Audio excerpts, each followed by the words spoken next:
Bienvenue dans cette nouvelle vidéo dans laquelle nous allons parler de la différence entre la liberté financière et l'indépendance financière. Dernièrement, par email, on m'a dit qu'il fallait que je montre mon pognon à tout le monde, de façon à ce que je sois plus crédible dans mon discours. Mais je n'ai pas besoin de ça. Il suffit d'ouvrir les yeux, frérot. Regarde ça, tu crois que ça se paye tout seul? Quoi qu'il en soit, reste bien jusqu'à la fin de la vidéo pour comprendre la différence entre l'indépendance financière et la liberté financière. Si ce n'est pas encore fait, lâche-moi un like, abonne-toi à la cloche abonnée et on attaque tout de suite ce sujet passionnant juste après l'intro.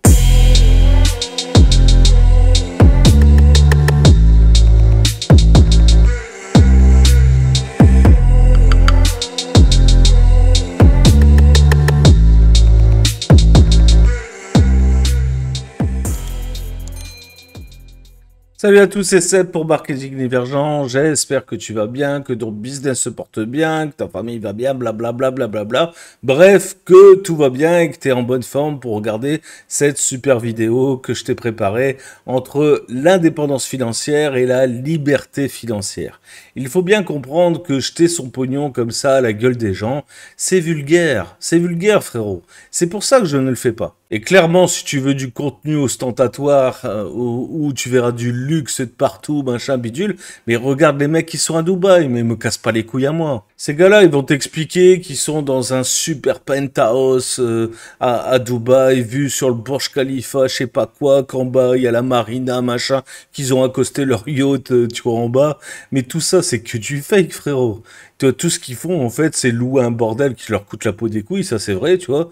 Mais c'est tout, tu vois, c'est tout, ils ont rien acheté du tout. Alors, faut arrêter de se taper des films comme ça. Ils te louent des bagnoles chez AAA, ils te font croire qu'ils les ont achetées. Bah, écoute, qu'est-ce que tu veux que je te dise, moi, tu vois, c'est leur vie, tu vois, ils font bien ce qu'ils veulent avec. Et même si c'est vrai pour certains, c'est leur pognon à eux, c'est pas le tien. Quand tu vois des mecs comme Yomi Denzel qui offre une Rolls-Royce toute neuve à son frère, machin bidule, il peut se le permettre, le mec, il pèse 10 millions d'euros, qu'est-ce que tu veux que je te dise? Si t'attends de ma part que je te montre comme ça des relevés de compte en banque qui ne veulent absolument rien dire, etc., etc., change de chaîne, frérot, tu t'es gouré de destination. Moi, je suis là pour aider les entrepreneurs à subvenir à leurs propres besoins, c'est-à-dire à avoir un salaire correct tous les mois pour le travail qu'ils fournissent, et si possible, les aider à arrêter de vendre leur temps contre de l'argent. Voilà mon objectif et voilà ma mission. Et puis il faut bien comprendre que l'argent, tout ça c'est subjectif. C'est-à-dire que si moi je me contente d'avoir 5 ou 10 000 euros par mois, ben peut-être que toi 5 ou 10 000 euros par mois c'est l'Eldorado. Et peut-être que c'est tout à fait le contraire.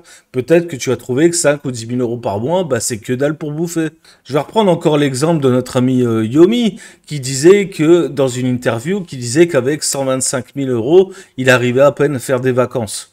Bah, moi, qu'est-ce que tu veux que je te dise? Moi, avec 125 000 euros, j'achète un appart. Voilà, c'est la vérité. Alors, si maintenant, tu as envie de claquer des sommes pareilles pour aller chiller, tu vois, sur un yacht avec des putes, des machins, des trucs, qu'est-ce que tu veux que je te dise? Bon, t'as envie de la vie à Snoop Dogg ou t'as envie d'une vie normale, quoi? C'est ça aussi qu'il faut comprendre, tu vois. Qu'est-ce que tu veux dans ta vie? Est-ce que tu veux vivre dans le superficiel et dans le luxe? Ou est-ce que tu veux vivre correctement jusqu'à la fin de tes jours? Il y a ça aussi qu'il faut comprendre, quoi. Et la plupart, vous regardez mes vidéos, mais vous avez pas un rond pour vous gratter le cul, et c'est ça la putain de vérité. Pour la plupart, vous êtes en France, vous gagnez entre 30 et 50 000 euros par an, et vous vous faites défoncer par l'État français. Et je sais très bien de quoi je parle, j'y ai été il y a encore 15 ans de ça. À l'époque, j'avais 2 entreprises dans le BTP. Imagine-toi, frérot, que le million, je l'ai déjà explosé depuis longtemps. Mais au final, une fois que j'avais payé l'URSSAF, les impôts et tout le bins, qu'est-ce qui me restait vraiment pour bouffer? Walou, je te le dis, walou. J'avais du mal à nourrir ma femme et mes 4 enfants avec, c'est pas, au maximum 90 000 euros par an que je gagnais. Mais je me faisais défoncer par l'URSSAF, voilà ce qui se passait. Parce que quand tu en gagnes 90 000 pour toi, eh ben t'en redonnes 90 000 à l'URSSAF. Voilà, c'est comme ça que ça marche, c'est du 50-50 l'État. En plus de ça, j'avais une partie de mes activités en profession libérale, donc j'étais jusqu'à 72% de taxation. Donc tu vois tout un tas de mecs sur Internet qui te disent « Ouais, ils ont gagné autant, autant ». Déjà, c'est du chiffre d'affaires, tu vois, donc voilà, hein, faut arrêter de se mentir, hein, tu vois, ils gagnent pas ça, hein, c'est du chiffre d'affaires. Alors forcément, quand ils sont à Dubaï, machin, tout ça, ils payent pas d'impôts, ils payent pas ci, ils payent pas ça. Mais s'ils font du e-commerce, ils doivent payer leurs taxes quand même, sauf que la plupart ne le payent pas. Donc, tu vois, tout ça, c'est aussi, tu vois, comparer en fait ce qui n'est pas comparable. On compare pas des torchons et des serviettes. Moi, je suis entrepreneur, je ne suis pas escroc du web. Alors maintenant, si c'est ça que tu veux faire de ta vie, mais j'ai envie de te dire, vends du shit ou va faire des bracos, frérot. Toi, t'auras plus de pognon, c'est sûr et certain. Mais tu finiras en tôle. Voilà ce qui va se passer. Si maintenant ton objectif c'est de créer une entreprise et de pouvoir transmettre du patrimoine à tes enfants, de pouvoir assurer ta putain de retraite sans devoir compter et mendier l'argent qu'on te doit tous les mois à l'État, et ben à ce moment-là, regarde ce que je te raconte et tu vas sûrement trouver ton bonheur. Tape mon putain de nom sur Google, tu vas vite comprendre. J'ai 22 ans d'entrepreneuriat. 22 ans. Qui a ça sur YouTube? Dis-moi. Qui? Bref, je le répète une dernière fois pour que ce soit clair avec tout le monde, je ne suis pas là pour vendre du bling bling, je suis là pour vendre de l'entrepreneuriat. Tu veux être entrepreneur, je t'accompagne pour que tu sois entrepreneur et que tu puisses vivre de ton activité entrepreneuriale. Voilà, c'est tout. Maintenant, si tu penses encore que les Yomi Denzel et compagnie, ils ont la recette magique, tu vois le bouton magique où tu cliques dessus et le pognon il tombe, ben vas-y, qu'est-ce que tu veux que je te dise? Tu vas payer 1500 balles leur formation et tu vas repartir là contre les pattes, comme la plupart des gens. Voilà, c'est comme ça. Et encore une fois, je parle de Yomi, mais j'ai absolument rien contre lui, hein. C'est à la limite le mec le plus honnête que tu vas trouver sur Internet. Donc voilà, c'est pas du tout le pire, quoi. Il y a bien pire que lui, crois-moi. Quoi qu'il en soit, dans cette vidéo, j'ai décidé de vous expliquer la différence entre la liberté financière et l'indépendance financière. L'indépendance financière, c'est ce que je prône le plus. Pourquoi? Parce que c'est ta capacité à pouvoir générer toi-même de la richesse. Tu vas créer un business qui est aligné avec ton écosystème personnel, qui est aligné avec tes valeurs et qui va te permettre de manger tous les mois et de pouvoir, pourquoi pas, partir en vacances, voyager, va te déplacer, travailler d'où tu veux, avec qui tu veux et quand tu veux. Voilà. L'indépendance financière, ça ne veut pas dire que tu vas être riche. Ça veut simplement dire que tu vas pouvoir subvenir à tes besoins et pourquoi pas capitaliser pour les faire fructifier dans des investissements, etc., etc. C'est ça l'indépendance financière. Ne pas dépendre d'autrui pour générer ta propre richesse. Voilà. Maintenant, parlons de la liberté financière. C'est encore une fois une notion très subjective qui est différente voilà, d'un avis à un autre. Certaines personnes placent ça plutôt sur un chiffre, d'autres personnes placent ça plutôt sur un nombre d'années finalement. Beaucoup se disent dès qu'ils atteindront 1 million, 2 millions, 10 millions, 100 millions, 1 milliard, ils seront libres financièrement. Et d'autres se diront, bah, il leur reste, je sais pas, 20 années à vivre et que bah, financièrement, ils ont assez pour vivre ces 20 années sans devoir travailler. Personnellement, je suis plus du deuxième avis. C'est-à-dire qu'aujourd'hui, j'ai 44, hein, bientôt 45 ans. Il me reste fondamentalement quoi? Allez, peut-être 30 ans à vivre. Peut-être si je suis optimiste, allez, 40 ans à vivre, en étant vraiment optimiste. Ça m'étonnerait, mais mettons 40 ans à vivre. J'ai besoin de, je sais pas, 60, 70, allez même 100 000 euros par an pour vivre. Ça veut dire que il me faut 4 millions d'euros devant moi pour pouvoir arrêter de travailler complètement. Et encore, je vais te dire sincèrement, frérot, tout ça, c'est un chiffre en fait qui est complètement biaisé parce qu'en fait, si tu comptabilises tes investissements et donc les intérêts composés que tu vas générer avec ces investissements, bah, en fait, il te faut bien moins que ça en fait finalement pour être libre financièrement, c'est-à-dire arrêter de travailler complètement et vivre de tes rentes voilà sur investissement. De façon à ce que ce soit plus clair dans ta tête, je vais te faire une démonstration, tu vois, sur mon ordinateur, et tu vas voir que finalement, il faut pas tant d'argent que ça pour être libre financièrement, c'est-à-dire arrêter complètement de travailler. Ok, donc on se retrouve sur une calculatrice d'intérêt composé, donc c'est ce dont je te parlais tout à l'heure. Donc c'est quelque chose qui va te permettre de, voilà, de vivre avec les dividendes que tu vas pouvoir retirer de tes investissements. Partons maintenant du principe le plus simple, c'est-à-dire le business le plus simple que je préconise à tout le monde, c'est-à-dire faire de l'affiliation marketing. Avec l'affiliation marketing, tu peux faire, d'après moi, au mieux 5 000 euros par mois, peut-être un petit peu plus, voire jusqu'à 10 000 euros vraiment maximum. C'est en tout cas moi les chiffres que j'ai réussi à obtenir en affiliation marketing. Alors tu vas me dire, il y en a peut-être qui sont plus malins que moi, qui arrivent à faire plus de systèmes, etc. Ou qui passent leur temps à faire 100% ça. Donc voilà, ils arrivent à générer un peu plus. Je pense à un mec qui s'appelle Cyril Web de Fou, quelque chose comme ça, qui lui apparemment fait un peu plus voilà, sur l'affiliation marketing. Il y en a d'autres comme Damien Menu, il me semble. Il doit faire à peu près 150 000 euros par an, tu vois, en affiliation marketing. Donc, tu vois, on va partir des chiffres qu'on connaît, on va dire 150 000 euros par an d'affiliation marketing, ok? On va dire que si tu gagnes 150 000 euros d'affiliation marketing, tu le déclares et que tu es dans une résidence fiscale à peu près souple, là, par exemple comme ici, moi à l'île Maurice, on paye ici 15% de taxes annuelles sur nos revenus, donc 150 000 euros, ça ferait 127 500 euros de revenus par an. Si je divise ça par 12, donc par 12 mois, je me retrouve avec 10 620 euros par mois, ce qui est un salaire ultra correct, qui te permet vraiment de vivre comme tu veux. Tu peux aller faire les courses sans te casser la tête avec les prix, etc. Bref, tu as quand même pas mal d'avantages à gagner 10 000 euros par mois. Imaginons que tu n'aies besoin que de 5 000 euros par mois, ce qui est à peu près mon cas. Avec 5 000 euros par mois, je vis très bien. Et encore une fois, je te dis, j'ai pas besoin de me casser la tête à regarder les prix de ci ou ça. Bref, je me permets à peu près ce que je veux. J'ai pas de problème avec 5 000 euros par mois. Disons que la première année, je capitalise parce que je suis pas non plus un teubé, hein, tu vois, je mets un peu d'argent de côté, ok. Donc la première année, on va dire que j'ai, bon là c'est en dollars, mais tu calculeras ça en euros.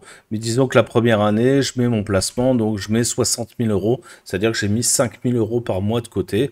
Donc j'ai 60 000 euros à la fin de l'année pour pouvoir faire un dépôt sur un placement, ok. Et ensuite, je vais continuer comme ça tous les mois. Donc je vais mettre ici, hop, une fois par mois, à déposer 5 000 euros de mon investissement, dans le capital de mon investissement. On va dire que je suis un petit peu malin, que j'ai trouvé un bon placement, voilà, sur la DeFi, par exemple, il y a pas mal de choses, sur la tokenisation immobilière, il y a pas mal de choses aussi. On va dire que la moyenne de mes investissements, parce qu'il faut pas mettre tous ses œufs dans le même panier, donc on va dire que je suis sur 4 ou 5 investissements, et que la moyenne de mes investissements me rapporte à peu près 8% d'intérêt, hein, 8% d'intérêt, et que le calcul de ces intérêts est par mois. Hein, donc tous les mois, hop, une fois par mois, je touche mes intérêts. Et que ça, bah, ce processus-là, eh ben, je vais pas le faire en mois, je vais le faire en année. Et disons que il me reste, on va dire, allez, 40 ans à vivre. Je crois que c'est ce que j'avais dit tout à l'heure.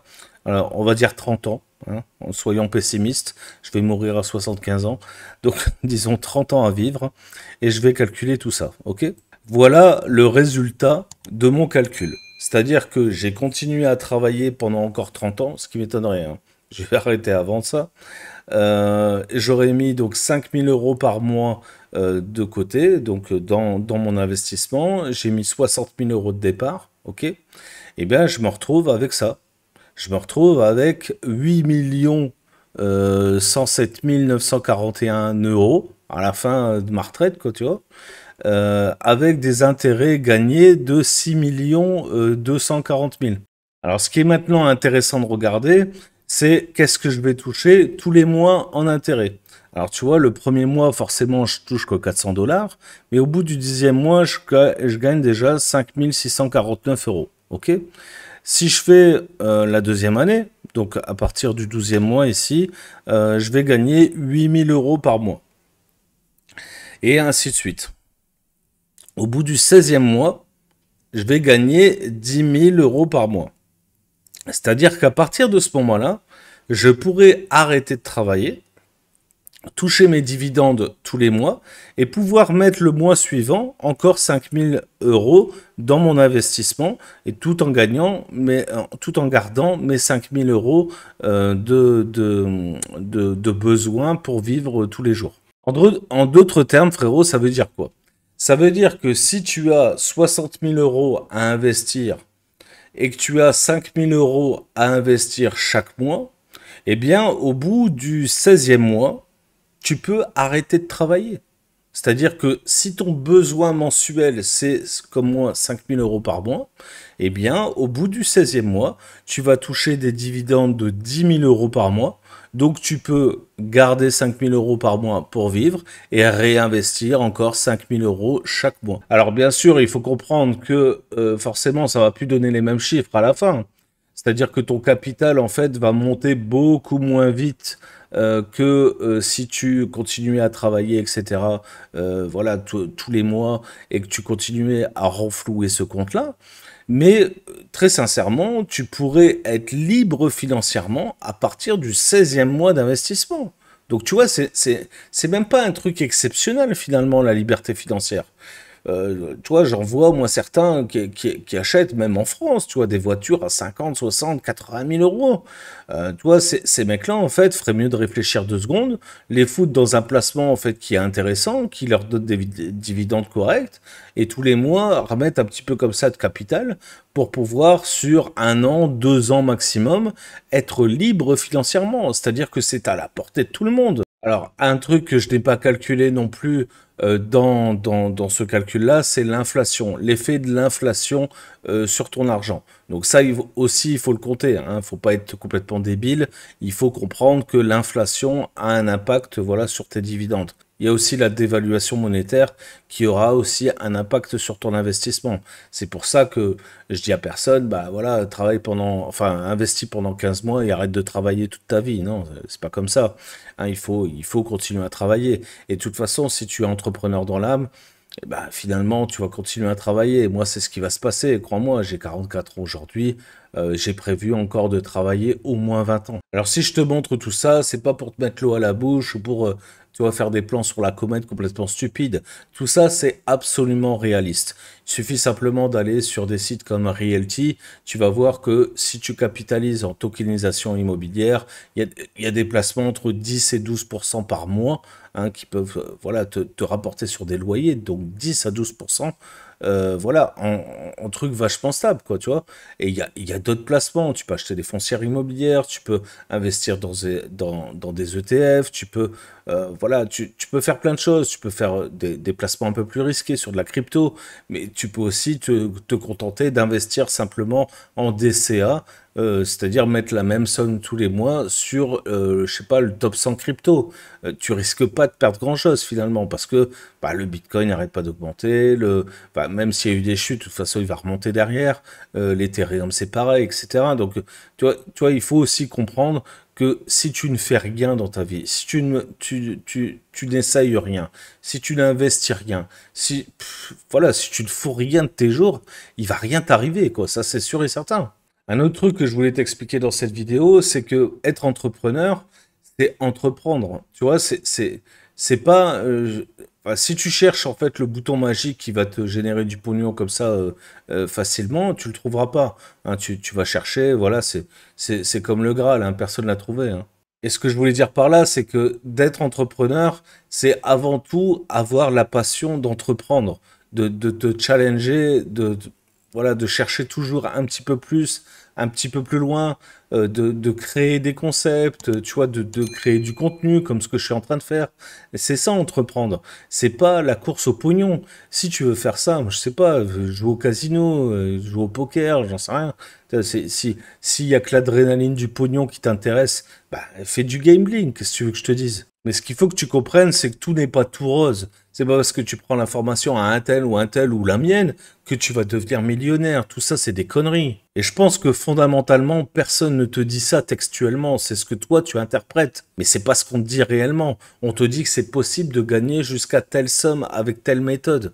Voilà ce qu'on te dit. Maintenant, si tu fais pas le boulot, si je sais pas, si tu te challenges pas, si tu as pas le mindset de l'entrepreneur, si tu n'as pas l'abnégation qu'il faut pour y arriver, si tu n'as pas la rigueur, la discipline, mais tout ça, tu n'y arriveras jamais. C'est comme ça que ça marche. En conclusion, avoir des rêves, c'est bien, mais les atteindre, c'est encore mieux. Et pour les atteindre, crois-moi, il faut se donner les moyens. J'espère que tu as bien compris que le business online pouvait te générer suffisamment d'argent pour vivre tous les mois et donc atteindre l'indépendance financière. Et que si tu veux vraiment atteindre la liberté financière, il va falloir prendre des risques, il va falloir investir ce que tu gagnes pour pouvoir faire travailler l'argent et générer des dividendes. Très sincèrement, je dois connaître au moins 15 personnes qui gagnent voilà, plus d'1 million d'euros par an, voire même beaucoup plus. Ce sont toujours des gens qui sont en partie entrepreneurs et en partie investisseurs. Et c'est grâce à leurs investissements qu'ils gagnent beaucoup d'argent. Voilà. C'est le business online, ça va te permettre d'atteindre cette indépendance financière, c'est-à-dire de ne plus dépendre d'un tel ou d'un tel pour gagner de l'argent. Tu dépends bien entendu de tes clients, mais il y a un moment, tu ne vends plus ton temps contre de l'argent, donc tu peux très bien vendre un service, voilà, une fortune, parce que ça vaut une fortune, ou tu peux très bien vendre des quantités de produits dans le même temps qu'il te faudrait pour en vendre un seul. Donc tout ça, voilà, c'est aussi le succès de l'entrepreneuriat. Mais en réalité, ce n'est pas le succès de l'entrepreneuriat qui te fera gagner des millions d'euros par an, c'est surtout l'investissement. Donc si tu as compris ça, eh ben, tu es déjà intéressé par le DCA, par exemple, hein, de mettre de l'argent comme ça tous les mois sur des placements sûrs, de façon à pas te faire baiser à la fin, hein, c'est très important, de pouvoir voilà, séparer comme ça tes investissements. Et encore une fois, je ne fais pas de conseils d'investissement. Je t'explique simplement ce que je fais pour gagner mon argent et pour vivre tranquillement. Parce qu'il ne faut pas oublier, quand tu es entrepreneur, tu n'as aucune sécurité. C'est-à-dire que derrière, tu n'as pas le chômage. Hein, il n'y a pas Pôle emploi derrière quand tu n'as plus de pognon. Hein. Quand tu n'as plus de pognon, bah, tu n'as plus de pognon. Hein, c'est tout. Tu grattes les fonds de tiroir, tu fais avec et tu essayes de te bouger le cul pour essayer de gagner ta vie. Voilà, c'est comme ça. Et crois-moi, je suis passé par de longues périodes comme ça. Et je pense que tous les entrepreneurs, en tout cas tous ceux qui se respectent, sont passés par cette période aussi de la vallée de la mort, à ne rien gagner, à travailler pour ne rien gagner. Et à un moment, bah, comme ça, ils ont eu le déclic. Boum, ils ont appliqué telle méthode ou tel truc. Ils ont, je sais pas moi, pris un coaching, un raccourci quelconque pour réussir à atteindre leurs objectifs financiers. Alors crois-moi frérot, si tu veux faire quelque chose de ta vie, c'est pas en te breloquant sur ton canapé toi tous les jours que tu vas faire quelque chose. Donc bouge-toi le cul, passe à l'action et tu verras que ça fonctionne. Alors maintenant, si tu n'as pas confiance en mes méthodes, mais va voir quelqu'un d'autre, tu vois, c'est pas un problème. Moi je ne suis pas là, tu vois, pour rameuter Pierre-Paul Jacques. D'ailleurs, moi je suis ultra clivant et en gros, j'ai pas envie de me trimballer des connards qui me prennent la tête tous les matins avec le pognon qu'ils ont pas gagné. Donc je veux dire, voilà, tu vois, limite j'ai pas besoin de toi. Si tu penses qu'à ça, j'ai pas besoin de toi. J'ai fait une vidéo dernièrement comme quoi je refusais les dropshippers en coaching. C'est pas pour rien, c'est pour qu'on me lâche la grappe avec toutes ces conneries. Très clairement, je t'ai montré que j'étais capable d'arrêter de travailler si je voulais. C'est pas ce que je fais, parce que je suis entrepreneur. Voilà, j'entreprends, donc je me challenge tous les jours. Même à mon niveau, tu vois, je suis encore des formations. Donc si maintenant tu penses que tu peux te passer des formations, des conseils de mecs qui entreprennent depuis 20 piges comme moi, bah, qu'est-ce que tu veux que je te dise, toi, longue vie à toi et Nicomouk, hein, voilà, je peux rien dire d'autre, moi. Quoi qu'il en soit, si tu as compris mon message, tous les liens sont en description. Tu veux me rejoindre gratuitement ou en payant, machin, bref, tous les liens sont en description. Lâche-moi un like parce que je me donne du mal à faire ce genre de vidéo. N'oublie pas la cloche abonnée comme d'habitude. Et puis on se revoit bientôt pour une prochaine vidéo. Ciao, bye, c'était Seb. Ciao les gars.